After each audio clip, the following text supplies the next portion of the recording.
Hi, it's HardReset, and today I will show you how to calibrate camera on Xiaomi Smart Camera C302.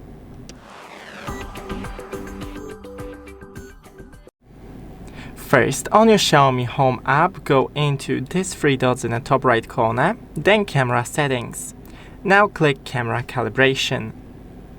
Gimbal calibration will fix the problem of small shifts in the gimbal angle caused by long-term rotation of the camera.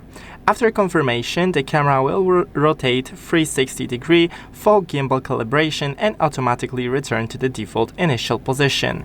Click OK. Now, the camera will do a full 360, and after that, it will be calibrated. Thanks for watching, don't forget to leave a like, and see you in the next one.